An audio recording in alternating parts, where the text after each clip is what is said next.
आज आम्ही असा प्लॅन केला होता की काही खास नाही, पण आउटिंग अशी मस्त झाली की ब्लॉग बनवायलाच लागला. Hello guys, welcome back to my channel. फॅमिलीसोबतचे छोटे छोटे मुवमेंट खरंच खूप हॅपीनेस देतात आणि आज दिवस तसाच खास आहे. आजचा ब्लॉग फुल पैसा वसूल आहे. ट्रॅव्हल, फॅमिली, टेम्पल आणि मस्त व्ह्यूज सगळंच एका ब्लॉगमध्ये तुम्हाला बघायला भेटणार आहे.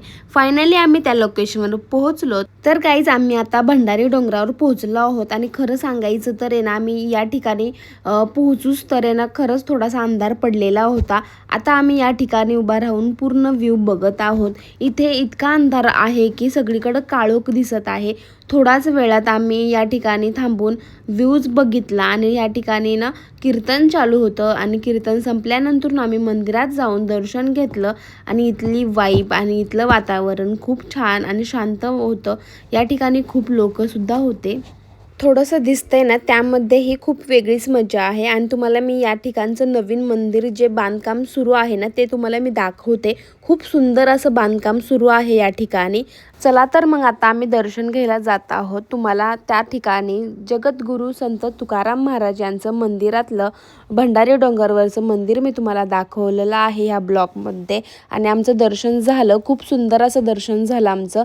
आता आम्ही गाता मंदिर या ठिकाणी जाणार आहोत देहूमध्ये आणि आता फायनली आम्ही त्या ठिकाणी पोहोचलो. तर गाईज, आता आम्ही मंदिरात एंट्री करणार आहोत आणि मी तुम्हाला पूर्ण मंदिर दाखवणार आहे. तर बघा, मी आता बाहेरून तुम्हाला मंदिराचा परिसर दाखवत आहे. खरंच सांगते, मंदिर खूप हेवी आणि मंदिर खूप सुंदर दिसत आहे. चला तर मग आता आपण मंदिरात जाऊन तुम्हाला मंदिराचा परिसर मी आतून दाखवते. थोडी माहिती सांगायची झाली तर हे गाता मंदिर खूप खास आहे, कारण इथे संत तुकाराम महाराजांनी अभंग भिंतीवर कोरलेले आहेत. म्हणजे तुम्ही चालता चालता त्यांचे विचार वाचू शकता आणि खरंच सांगते गाईज, ती फिलिंग खूप वेगळी आहे. एकदम पॉझिटिव्ह वाईब येते इथे. तर गाईज, आता आपण मंदिराच्या आत आलेलो आहोत आणि तुम्हाला सर्वात आधी दिसते ते म्हणजे संत तुकाराम महाराजांचं सुंदर अशी मूर्ती. ते खूप शांतपणे बसलेले आहेत आणि त्यांच्या हातात वीणा आहे. खरं सांगते, त्यांचं रूप बघून एकदम मन शांत होतं. आणि अजून एक खास गोष्ट म्हणजे त्यांच्या पाठीमागे म्हणजे वरच्या मजल्यावर विठ्ठल रुक्मिणीची मूर्ती आहे. गाता मंदिर खूप खास आहे कारण इथे संत तुकाराम महाराजांच्या अभंगाचा संग्रह आहे. त्यांनी जे अभंग लिहिले आहेत ना, ते इथे सगळे भिंतीवर कोरलेले आहेत. म्हणजे तुम्ही चालता चालता ते वाचू शकता. आणि गाईज, आम्ही एक अभंग शोधत होतो. तो सुरुवातीला आम्हाला सापडत नव्हता, पण शेवटी गाईज सगळ्यात आधी मला सापडला.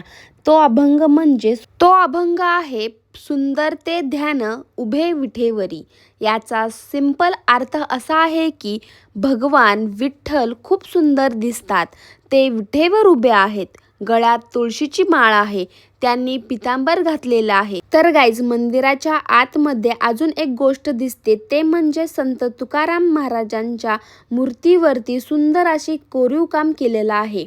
भिंतीवर गोलाकार डिझाईनमध्ये वेगळी चित्र रेखाटलेली आहेत. जसं की कलियुगातील आराध्य दैवत भगवान श्री पांडुरंग, अशी अनेक संतांची आणि देवतांची सुंदर चित्र आहेत. ही सगळी चित्र भिंतीवर गोलाकार पद्धतीने मांडलेली आहेत. प्रत्येक चित्र बघताना असं वाटतं की आपण एका वेगळ्याच भक्तिमय वातावरणात आलोय. मंदिरातील कासव हे शांतता, संयम आणि देवावरती श्रद्धा ठेवण्याचं प्रतीक मानलं जातं. तर गाईज, मंदिर पूर्ण फिरून झाल्यानंतर आता आम्ही थोडंसं वॉक करत आहोत. माझ्या बहिणीची मुलगी माझ्यासोबत मस्त चालत आहे. तो किती मस्त मुवमेंट आहे ना माझ्यासाठी हा. आता आम्ही हळूहळू घरी जाण्यासाठी निघालेलो आहोत. कधी कधी असं सिंपल आउटिंग पण खूप मोठं हॅपीनेस देऊन जातं. तर गाईज, अजून आम्ही घरी पोहोचलेलो नाही आहोत. आता आम्ही सगळेजण आलेलो आहोत डिनरसाठी, ते पण कॅन्डल लाईट डिनरसाठी. तुम्ही बघू शकता इथे लाईटिंग, कॅन्डल्स आणि हा सगळा सेटअप किती सुंदर दिसतोय. आता आम्ही सगळ्यांनी मस्तपैकी जेवण ऑर्डर केले आणि खरं सांगायचं तर जेवणापेक्षा जास्त गप्पा मारण्यात आणि फोटो काढण्यात आम्ही वेळ घालवत आहे. हे बघा, आमचा ग्रुप एकत्र आल्यानंतर शांत बसणं पॉसिबल नाही. कुणी फोटो काढते, कुणी रील्स बनवते आणि कुणी फक्त खाण्यावर फोकस करते. पहिला बाईट घेतल्यावर कळालं, आज डिनर वगैरे काही नाही.